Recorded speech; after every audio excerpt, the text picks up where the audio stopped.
Okay, we have already established a quorum and we are in open session. So I need a motion for approval of the agenda, please. So moved. Second. All in favor? Aye. Thank you. Okay, I need a motion for approval of the consent agenda items, So moved. please. All in favor? Thank you. Board communications. All right, Odessa Board of Education, thank you for the bagels and cream cheese for American Education Week. Your thoughtfulness is appreciated. Sincerely, the Macquarie staff, to the Board of Odessa Education members, superintendent, and assistant superintendent. Hope you and your family have a happy, safe holiday. May 2022 bring you some breaks from the tough time in 2021. Very appreciated everything you do for me, Mrs. Joy Redditch, and enclosed is a gift card. We can all go to Sonic and have a pop. All right. Thank you. Okay, we have student recognition right now, and neither one of the kids were able to make it tonight. We have Gracie Rockhold had made our Christmas cards for us, and you should have one at your table setting. They get a certificate, $50 check, and 25 cards, and we'll get that to them. And then we have Mr. Michael Thompson that made the birthday cards, and we want to thank him. You all. And he gets the same certificate, the $50 check, and 25 complimentary cards. So we want to thank our 11th grader and our senior for making our cards for us. Wish they could have been here. Well, if they were here, we would clap for them, so I'd say we should go ahead.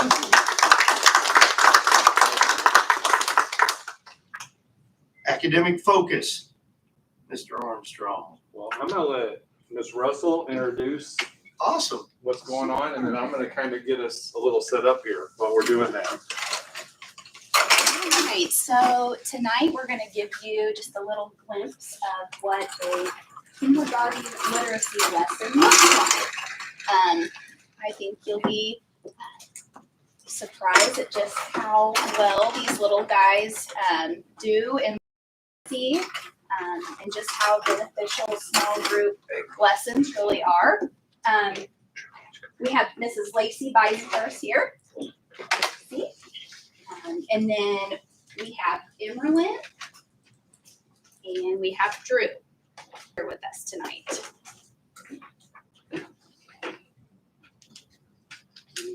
To give these to each of them. Right now? Yep, please. So this is just a copy of what our lesson plan looks like for a small group. So we do one of these pretty much every 2 days per group. Thank you. And it's a 2-day lesson plan. Drew, I think that's it, buddy. Thank you. So the left side of the front page is day 1, and the right side is day 2. So we're going to model a little bit of day 1, not all of day 1.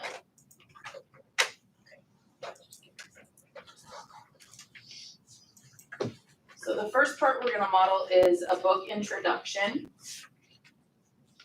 Okay. So we're going to start a new book today. Okay.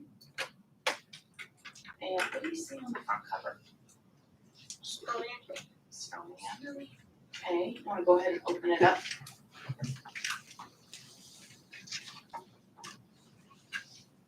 And just look at the pictures. What do you see? What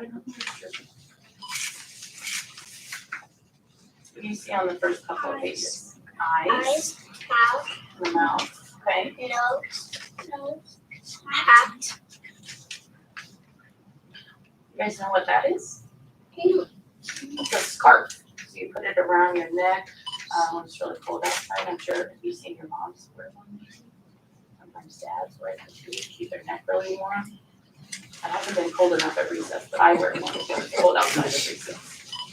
Okay, and what's at the end? He's holding this thing. It's on the stick. Okay, all right, go ahead and go towards the front. Okay, go back to the first page. Can you point to the word I?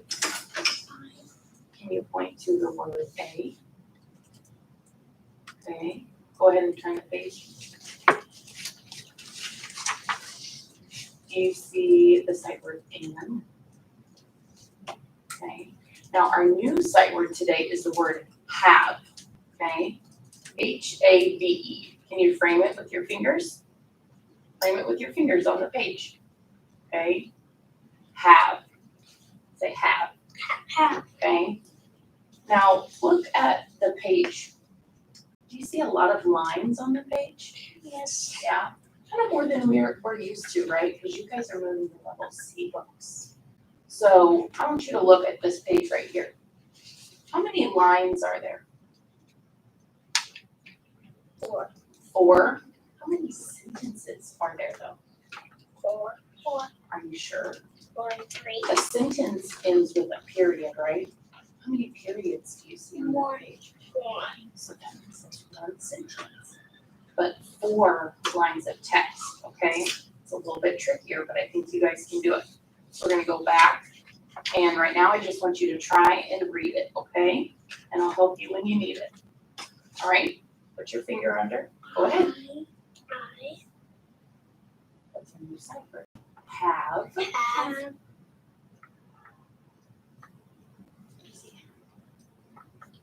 eyes. How many? 2 2 eyes. eyes. Good job. I have 2 2 what? 2 eyes eyes. and a mouth. Good job. Keep going, you're doing a great job. I have 2 eyes and a mouth and a nose. I have 2 eyes and a mouth and a nose and a hat. I have 2 eyes and a mouth and a nose and a Sound it out. hat and a scarf. I am Look at the beginning letter. What sound does, no. But that word, what sound does that letter make? mouth. Aid, made, Made for of, snow. I am a snowman. I am a snowman. very good job. Okay, all right, so now we're gonna do, so that's the book intro and reading the book real quick on day 1. And I'm gonna skip a couple parts of it and show you the word work part with our sight words. Okay, so before we do our first, or our new sight word, I want you to write the word I. Or sorry, hold on, not the word I, sorry, am.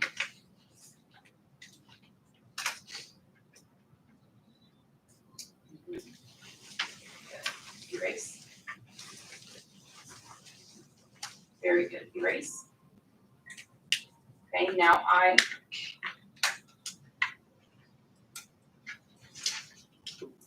Very good.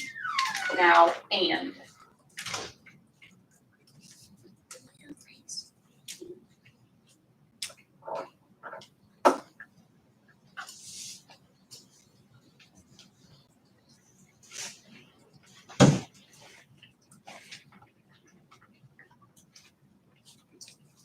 Okay, then you make an N.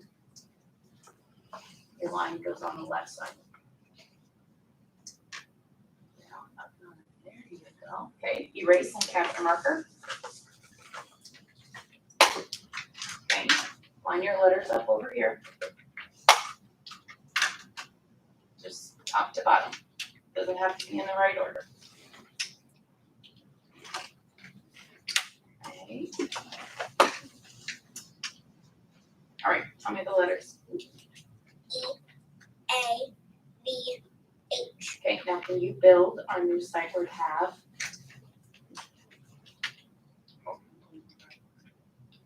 Okay, what's the letter? D, H, A, E. Great, can you build it? We'll check it. There you go, good job. Okay, now look up. Oh, Drew, look at yours real quick. H. What comes next? A, there you go. Okay, now look up. A, Oh, hold on, look up. All right, what letter's missing? A. Okay, what letter's missing from yours? E. Good job. Okay, look up again.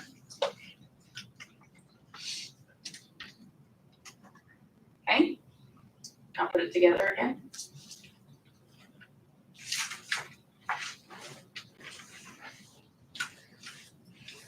Very good. Now write it with your finger on the table.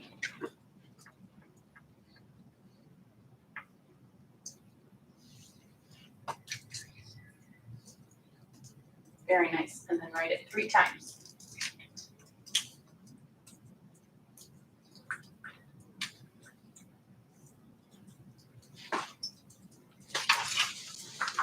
So while they're doing that, so we would do this again on day 2.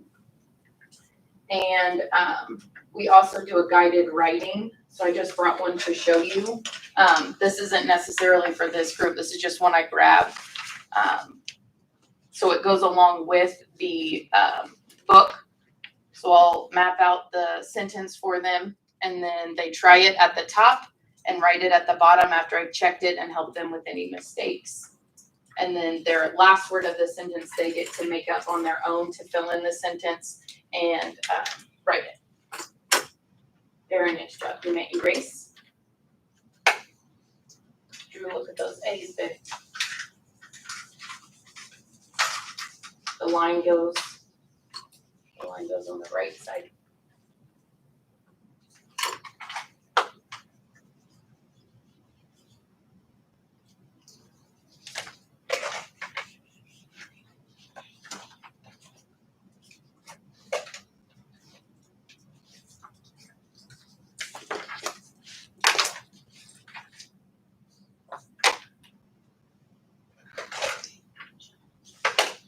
Kiss your brain.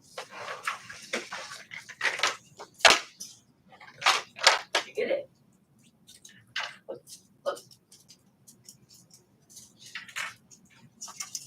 Make it C, line down. Okay? Okay, go ahead and erase. We'll work on it again tomorrow. All right, and you may kiss your brain. Nice job. And that is it. I don't know how long we went.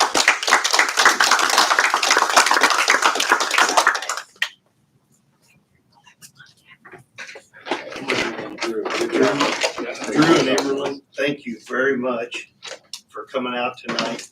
We really enjoy seeing you guys do that work. It's awesome. And especially on this busy, right before Christmas was here. It's awesome. You probably have homework to do though, don't you? No. Well, I wanted Miss B to come in and showcase a little bit of what kindergarten, what happens in a daily literacy lesson. and show you And that's guys a just little a bit. short And that's bit. just a short.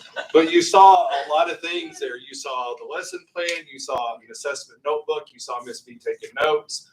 You saw them build upon things that they already knew, the sight words they had already, been familiar with. You saw her introduce a new one. You saw them sounding stuff out, using picture clues, all those skills that we're kind of teaching our kiddos at that early age to become better readers as they get older. So, Drew and Emerlin, you guys were rock stars. Thank you very much. They were. Hey, Very Miss nice B, job. you're always a rock star. Are they available to read full communication next? Really not. Yes, thank you. Thank you for coming. Thanks.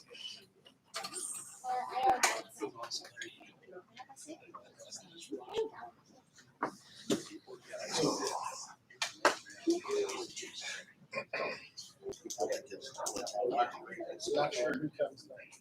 Yeah, jump the letters, but you read right through it and make read it as you go. It's crazy.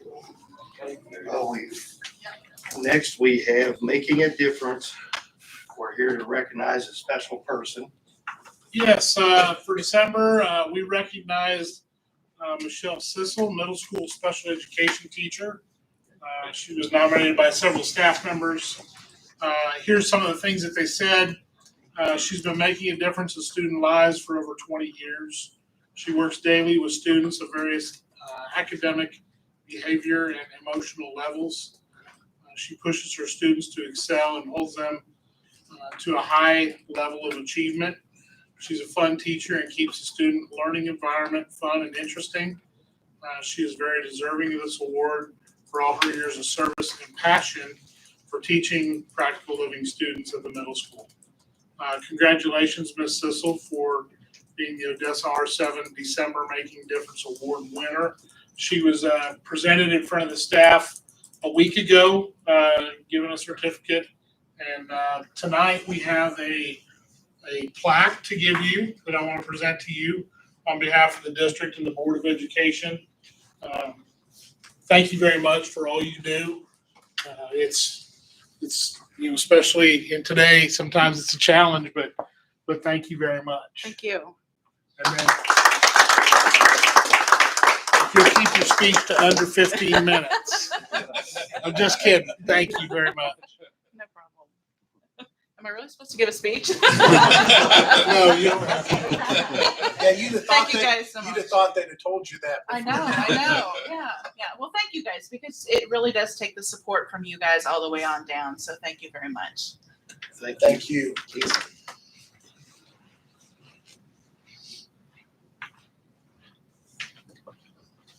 Okay, next is public participation. Per board policy BDDH-2, public participation at board meetings. 2 community members have requested to speak to the Board of Education. When your name is called, please come to the podium to speak to the board. Each person will be given 5 minutes.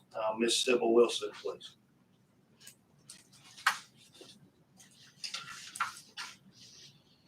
I had a 5-minute speech prepared, but in light of the mask mandate being lifted, I don't have to give that part of it.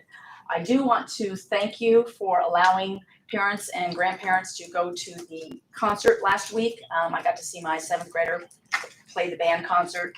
People were allowed to come into the school building. A lot of people didn't have masks on. It was wonderful. The kids were happy and the parents and the grandparents were happy. So thank you for that very much. I do also want to ask that since we have allowed that we consider bringing back Grandparents' Day.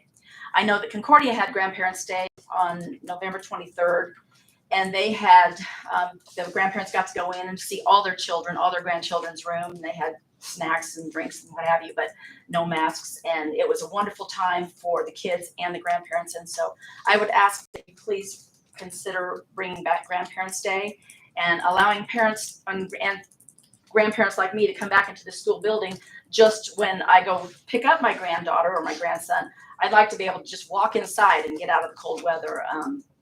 Just buzz me in and I'll stand right there and wait for them to come down the hall to me. I don't have to wander the hall, but if we're going to allow concerts, then, parents and grandparents should be able to just walk in, stand by the door and wait for their kids. But again, thank you very much, because I was thrilled to go to that concert, and that's all I have. Thank you.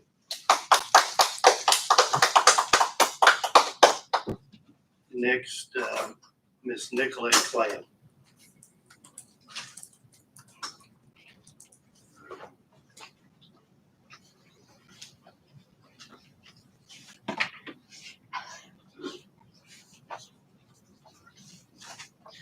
Okay, I also had a 5-minute speech prepared, but I don't need to do that. So I had another speech prepared for tonight with more studies outlining the dangers and ineffectiveness of masks. Thanks to the Attorney General, I don't have to read that. My daughter cried happy tears when she heard the news. All my children said there was a lot of rejoicing in their buildings when they found out the mask mandate had been lifted. I'm thankful for every person that stood up for the children in this school district, and I encourage them to run for school board. This is a victory regardless of what side of the aisle you are on. Every parent should be free to make choices for themselves and their children. Every parent should be free and encouraged to be a part of their child's education, not just from home. Parents and grandparents need to be back, not with a lottery, but with an open invitation to be a part of the school again. It shouldn't have been this difficult, but I praise the Lord that this oppressive practice has been ceased, and that's all I got. Merry Christmas. Thank you. Thank you.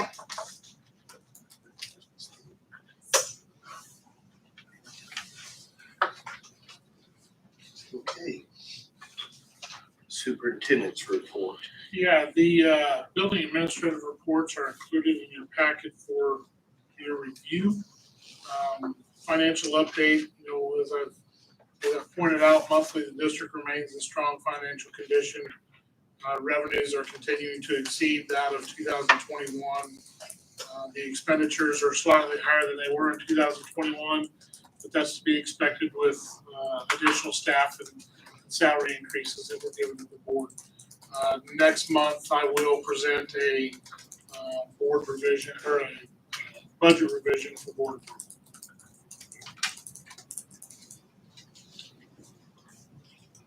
Okay. Next, we have on discussion items our district curriculum alignment. Yeah, I've got Mr. McLean here to present the PowerPoint that was included in your board packet. Good evening. How you guys doing? Merry Christmas, first of all. Same to you. Thank you for the opportunity to talk about this. Dr. Odinger asked me to come and update you where we're at in our process of kind of evaluating and then doing an oversight of the curriculum for alignment purposes. The purpose for this is kind of an annual practice, because in a district our size, we do have moving parts every year. And sometimes when that happens, we have to make sure that we're still on track, so that Drew, who's off to a great start in kindergarten, we want to make sure when he leaves as a 12th grader that he's been taught the correct objectives at the right time, in alignment with what we both want locally and the state tells us the standard. So the process of looking through this, it's a lot like my car's tire alignment is never consistent, and they start going in different directions, and that creates inefficiencies for your car. So when we have the size we have, where we're, for example, in 6th grade, we'll have 3 6th grade math teachers. By constantly looking at our map or our planning for when we're teaching and what we're teaching, we can make sure that it's consistent and efficient for the kids' learning overall. So every single objective that the state says that you need to know as a student, thinking about the foundation they have here, learning how to read, is going to help them whenever it's time to learn about fractions. The state will have an idea of when you're supposed to introduce that concept for the first time, and then later on we'll reteach it or reintroduce it. And that can happen sometimes over the course of a couple of years or semester, depending on the standard. And eventually we should have mastery of any skill. In this case, I used fractions as a reference. And so the process of evaluating the curriculum and looking at the alignment is to make sure that as we transfer Drew to the next teacher, the next grade level, the next building, is that they're still on that same kind of game plan to get them to the end finished consistently. Because when you have moving parts, sometimes gaps naturally occur. So if you're not constantly taking care of those 4 tires on your car, it can naturally go out of alignment, and you just have to tweak it back. So to do this, when I came into the position, all the buildings have amazing lesson plans, pacing guides, but there's just this inconsistencies in the way they're presented. And so we wanted to create a consistent flow. And so pacing guides, what they already do that were amazing across the district for every subject, if it's third grade music or seventh grade math, have been put into this type of format so that any administrator in the district, any overseer, accountability can be taking place, where if I walk into any teacher's classroom week 3 of the second quarter, they should be pretty close to be teaching the correctly outlined pacing guide. There's going to be changes that happens, and that's where systematically administrators can help those teachers. But this type of format is going to be consistent and organized. And from there, the second thing our teachers did was they came up with a standards correlation table. And this is all based on what they'd already had planned to teach for the year. Many of them have been teaching consistently and successfully. But every unit that they would have outlined of what they're going to teach is at the top vertically. Horizontally, you see these numbers. Those are DESI standards of what's supposed to be taught. For example, fractions is introduced. They were supposed to plot in their current plan to teach when something was being discussed or taught that was a priority standard or a supportive standard. And through that mapping, when we align teachers together, like if you had 5th grade teachers with 6th grade teachers and 7th grade teachers, they would find that sometimes natural gaps occurred because they'd say, well, I thought you were teaching that level. And no, I was teaching that here. And they were able to fix even some of those gaps that they occurred through their own practice of just putting what they were teaching into this format. Once that kind of audit, if you will, has been completed, we're going to process through that second semester. And that kind of starts the cycle that should take place annually. This is going to take place annually in most schools, where you constantly are making tweaks and improvements based on the success or lack of success of a student. The pacing guide, which we showed back here, is the top piece. We already had these in place, but now they're consistent. This is the plan for the year, what to teach and when to teach, because they need to know it here and there. We assess that through our own assessments we give in school or state assessments, like the MAP testing. We interpret the data, and then every year in May, whenever they start curriculum writing for the next year, they create more impactful lessons. Teachers come up with great ideas on lessons all the time. They maybe see something from a friend, they see it on YouTube videos, and we can create more meaningful lessons in the classroom. But we also have to make sure we align those lessons to the standards and goals that the kids need to know, so that Drew has all the skills he has whenever he leaves our school district. And then every year, you adjust your pacing guide and you go execute your plan. So this would take place pretty much annually, and the better teachers are kind of doing this already. This also puts the system in place. So if we have a brand new 3rd grade teacher at upper, she walks in and already has something to work with, so she can then just be the teacher in the classroom for the kids. So that's kind of the overview and general idea of what curriculum alignment is and where we're at in the process. The teachers worked really hard to do this, and I'm in the process now of organizing it, evaluating it, having further conversations about it. But the idea is to keep it simple. This is what we're teaching and when, so that they can just reach those kids. So that's all I have as a general overview, but I would love to answer any questions you guys might have about the process. Has it been any tougher to keep up with past year, couple years with the pandemic, to keep everyone on pace? I would say so, because we're struggling between we want to keep the standards high, but we know there's learning loss. So that's where our teachers have done amazing things, coming up with interventions to address that. We've expanded the Excel program after school, and we provided some funding for that to pay our teachers to work with kids on learning loss. Because in my opinion, they're still entitled to the content of that class. And we have some kids who stayed up with it because maybe parents supported them at home. But we have teachers that are willing to work really hard to catch them up. And early data that I'm hearing from other districts is it's proving pretty successful to catch kids back up. So in a normal year, you have a summer slide with some kids. It's kind of the same component. So how often are the teachers kind of evaluated with their pacing guides, like how they're, evaluated? Yeah, If it's a I mean, good as one far or as not? like, are they keeping on task as far as like what they're supposed to be completing? Like, how's that look like, the evaluation process? We started with some expectations, gave them some directions over the day. And then at the same time, we could assess which teachers were stronger with certain technology applications, because a teacher might have a great pacing guide, but me asking them to put it into a Google form or a Google sheet, where we've had veteran teachers who are amazing in the classroom, that was another hurdle I had to clear, was now I got to get them to PD to learn how to put it into this digital format so we can compile information. So I would glean information from various teachers that if they had gaps themselves in what I was asking them to do, we could then assess. The building administrators were great at helping them through the hurdles. Also, I would say there's really strong teachers in every building, and I think they did a great job collaboratively going to that teacher to get help whenever they were struggling. The biggest thing about the pacing guide is it does help. You sometimes have teachers who will tend to teach what they really feel comfortable and strong with. And so if he's in a classroom, in a different classroom of her, the pacing guide is that roadmap that keeps them all heading in the right direction. So we have the end finished product, and one teacher doesn't suffer over the other. And if the pacing guide shows the administrator that we're a little bit off, they can jump in with intervention. So it is a good tool for us as overseers of that curriculum. Good question. Are all teachers given, or is there like a general curriculum that's followed, or do they kind of come up with their own thing just within their own class? Is there collaboration among the team with that? Different buildings have different structures in place for teams to meet and collaborate based on those structures. The middle school has a different structure than the high school does, so there's less opportunity sometimes for teachers to collaborate. That's one reason this is why I wanted to do this, to get that scan, is because I did find a third grade teacher when we did one of our professional development days who felt like there was nothing there for her. She was creating it on the fly. And I feel like that's the role of this position and others, is that that's not the case.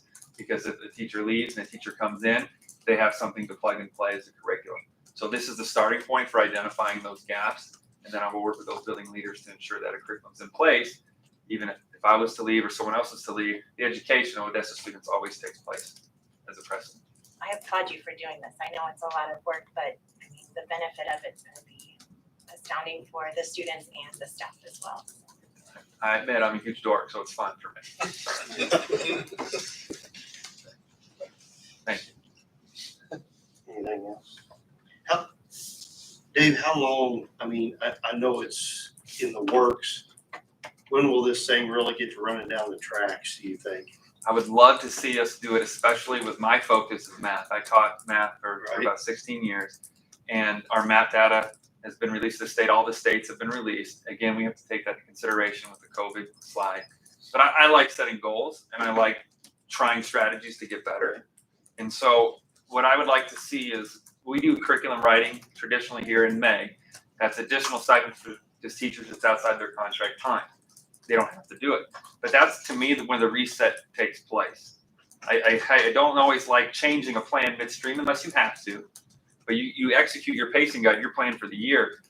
In May, we would identify those gaps, have those conversations, get our experts involved. I'm not the expert in social studies curriculum as far as the content is, but I can understand organization of it. But get those experts in the room, they know the students the best, and then we can tweak the plan for the next year, and then it resets for the next year. If we identify throughout the year next year that there's some other things that need to change, we make note of that and you reset that every year in May. Because I'd like every teacher to start in August with a game plan. This is what we're going to do and when we're going to do it. We'll come back in the spring and he can update the board, from where he's at now to where he's at approaching that May timeframe. We'll come back and update the board at that point. That'll be your aware. Awesome. Does anybody else have anything for Dave tonight? Yeah, I appreciate it, guys. Thank Yeah. you. Merry Christmas. Merry Christmas. Yeah, Merry Christmas. Okay.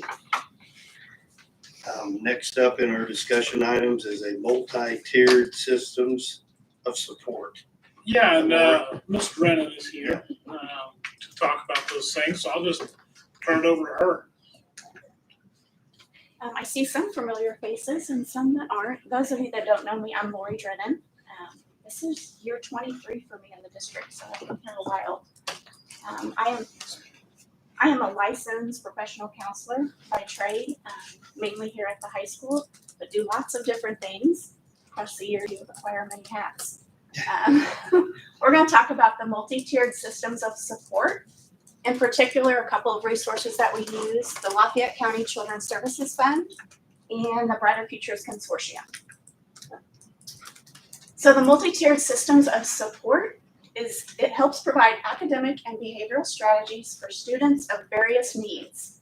So you have the tier 1, which is your basic proactive classroom students. So the majority of the kids, 75 to 90%.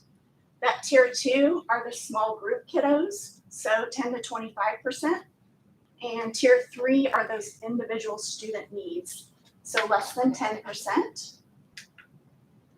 So that tier 1, core instruction with basic interventions, everybody in the classroom, you're helping to build positive relationships and proactive classroom management. Tier 2, those are the ones that need a little extra assistance. You could often do that in a small group setting, and it's allowing those kiddos to catch up with their peers. And then tier 3 are those significant challenges, which sometimes we have to call in outside agency help. And then when you're looking at this, so you can look at, like I said, the academic side and the social emotional learning side. So you may have one kiddo that's a tier 1 for the academics, but they might be a tier 2 or tier 3 for the social emotional side. So the Children's Services Fund, it was passed in April of 2005. It's a 1/8 of a cent mental health sales tax. Their current mission statement, the funds are awarded to local agencies that provide services and fulfill unmet needs of qualifying children in Lafayette County, Missouri. Our mission is to provide quality, comprehensive training and services to protect the well-being and safety of children and youth 19 years of age or less, and to strengthen families in Lafayette County. So they are overseen by a board. That board currently has 9, they're volunteers, members who oversee that, and they also have an executive director who happens to be an OHS alumni, which is Colby Dow. So, and we're going to talk about Brighter Futures in a little bit, but they were partially funded by the fund from 2007 through the 15-16 school year. And some of the services that they paid for were individual therapy and psych evals. And then in 18-19, I wrote a grant and received that for individual therapy just specifically for Odessa, not the consortium. And then also wrote and received a grant through them for our Signs of Suicide second act curriculum that we use here at the high school for our seniors. And then the Brighter Futures Consortium, we actually grew out of that fund. We've developed to provide mental health services for those children, youth, and families within the 6 school districts in our county. The consortium will strive to help promote healthy lifestyles among children and youth to support and strengthen families throughout Lafayette County. Again, established in 2007, and we were actually asked to form by Gil Rector, who was the county commissioner at the time, in conjunction with the board. And the consortium was a way that all districts could access those funds under one umbrella without recreating that wheel 6 times. Each school district in the county has a district representative that sits on that county level team. And I have been that person since the inception in 2007. So I've rode lots of waves all on there. We also have a district team, which is myself, Andy Phillips, and Becky Kalman. And then we have to have a fiscal agent for a consortium. And right now, Lafayette County C1 is that fiscal agent. So some of the things that we have done and are doing, individual therapy is what it is. Group therapy, a couple of examples would be, we've done substance abuse groups for kiddos. We've done some grief groups when we lost some students. We've also done a countywide social skills group for kids on the autism spectrum. And then family therapy, psych evals, substance abuse counseling, gotten lots of supplies for Red Ribbon Week and DARE. Parent education, up until the pandemic, the shutdown, we did a yearly parent fair for the county. So we always had different vendors come in as well as guest speakers about all kinds of topics pertaining to kiddos, all ages, mental health, just struggles in the classroom. Hoping that we're going to get back there. We're trying to get our wheels going after the shutdown. Also, as a piece of that parent education, the social skills group also had a parent group that met out of that as well. And then lots and lots of in-service training, all kinds of topics for our staff. We've delivered it. We've had speakers come in and deliver, not just our district, but around the county. And then trauma-informed schools. We are still rolling. We've lost a little traction, I will say, just because of the pandemic. But we are getting back going. We've done lots of things through there. We've purchased calming corners for some of the youngers. I've purchased curriculum for our focus rooms at the youngers. I've purchased some of the Character Strong curriculum that we use here at the high school through there. And then community education. We've done lots of different presentations. We've had Jim Fay come in and speak for the community, who is the founder of Love and Logic. And then done lots of Love and Logic classes across the years, again, until the pandemic shut us down. So, my bad. So some of the things that we're doing currently, again, continuing that trauma-informed schools initiative. We continue our suicide prevention initiative, and then we continue our partnership with First Call. First Call is a substance use prevention service out of Kansas City. We have worked with them across the years. We are a formal coalition under them. So just recently I was able to purchase yearbooks for Officer Daniels for this year. So neither the school nor his department had to fund those this year.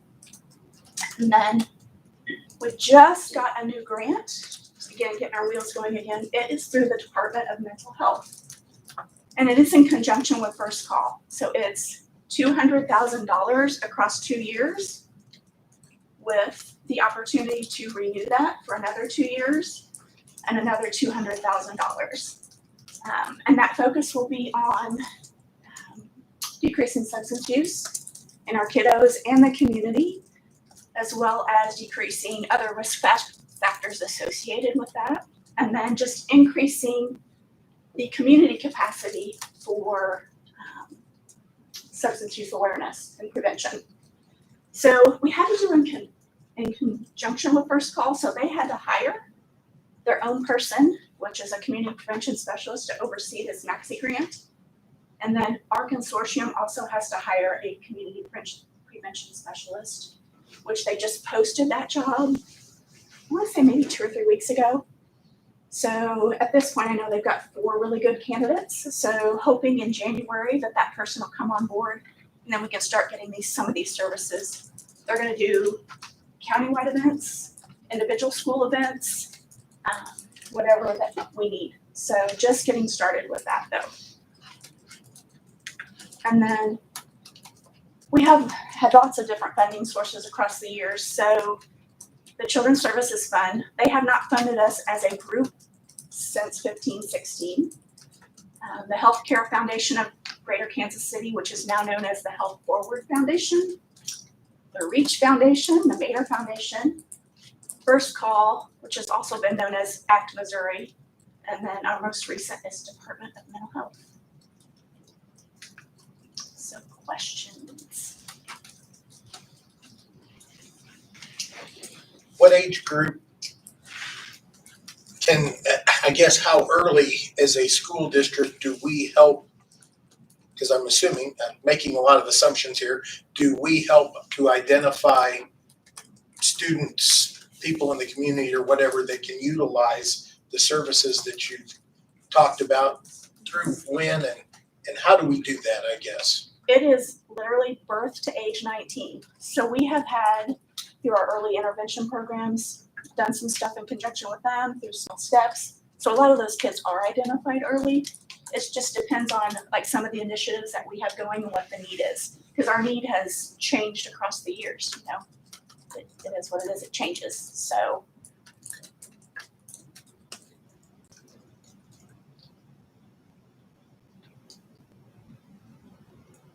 I see a lot of, like, it looks like there's a lot of outreach as far as community working with the school, working with the community.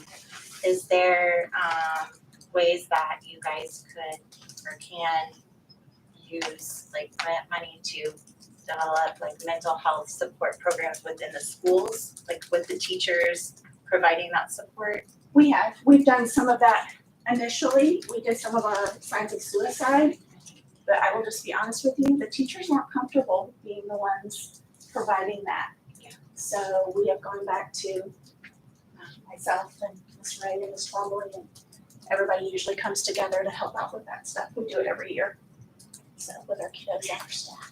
So Lori, does your services stop when they graduate? technically, usually yes. I have had a couple of cases that I've been able to go and advocate for them to at least continue through the summer and get them prepped for the next part of their life. Some kids are ready to be done, and there are a few that aren't, or set them up with services that I know they can access as an adult. So. I'm sorry, with the, I should have said, like, with the behaviors associated with kiddos that might struggle with mental health, is there abilities to support them within the schools? I see kiddos every day, all day long. Yeah, and it's just the counselors that do that, or? We have, so in our district, I'm a licensed therapist. Andy Phillips is also a licensed therapist. We are LPCs. Becky Kalman is a licensed clinical social worker, and then Amanda Twombly is doing her supervision under me to finish her LPC. But everybody meets, all of us meet with kiddos. Some of us have a little bit more skill, and they can access this. We have some kiddos who see somebody outside of school, and they will come here to see them. And we refer out all the time, so. Thank you. You're welcome. Well, Lori, I won't speak for everyone, but I think we all say, you know, you don't get recognized enough for working with the kids you work with, and nothing, I don't mean anything bad about it. They need somebody, so thank you. I appreciate it, I really do. So, anybody have anybody else? Just mathematics wise, that tier 3 group, when you have a school district of 2,000 students, that's a healthy number of students that are needing, I think the word you had in here was significant assistance. Yeah, that's the terms. And so I remember many years ago taking a drive through our school district just to see, because we have a broad range in our school district. And I remember there was at least one home that they knew didn't have running water inside the house. And how much of an impact that made on me. But with the group of students in particular that you're working with on a regular basis and the numbers that are there, I just wanted to tell you thank you again for the work that you do. And not just you, but you're the one representing this particular group of teachers. And it's fantastic that you do it. And the benefit that the kids receive from it is immeasurable as far as I'm concerned. But thank you very much. I love my job. Every day is a new day. So never know what I'm gonna get. My day goes by fast. So. Okay. Thanks, Lori. You're welcome. Thank you. Thank you. Okay, action items. Our music renewal assessment. Dr. Fagan. This is way less interesting. In your packet, you have the information for our insurance renewal for the year. Music, they represent over 475 school districts and universities in the state of Missouri. Great organization. You'll see they continue to be with their financial strength, they offer a credit back to school districts. So this year, the credit back was 10%. So after that 10% credit, last year it was 8%. We're looking at just about a 1%, just over a 1% increase for liability insurance this year. So that's great. And then a similar percentage for an umbrella policy. There are certain protections for districts for general automotive liability, school board liability. The umbrella, the one we purchased last year, was an additional $1 million policy, which I would recommend again. So if you have any questions, be glad to answer them. If not, I mean, the recommendation would be to renew the insurance coverage with music as well as the additional umbrella policy for the upcoming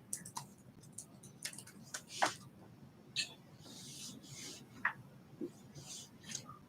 And that insurance is on a calendar year, right? Yes. As far as what's covered.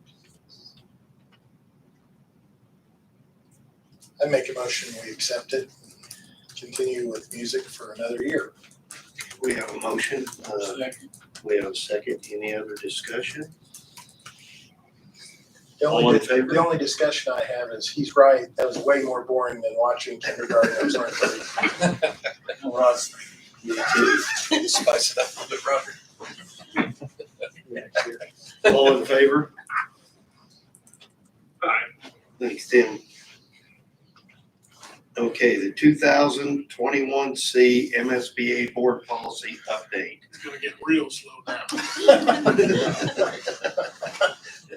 The attached policies are presented for board approval. MSBA did make a couple of revisions to policy BBB since the first reading. The change actually restores much of the language in the original policy as it pertains to election, or not having to have an election. The recommendation is to approve these policies as presented. Could I have a motion, please? I'll move that we accept the policies as presented. I'll second. Any discussion? All in favor? Aye. All right.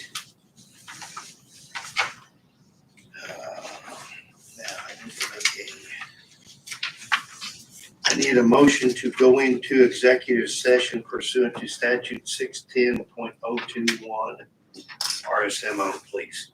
So moved. Do I have a second? Roll call. Aye.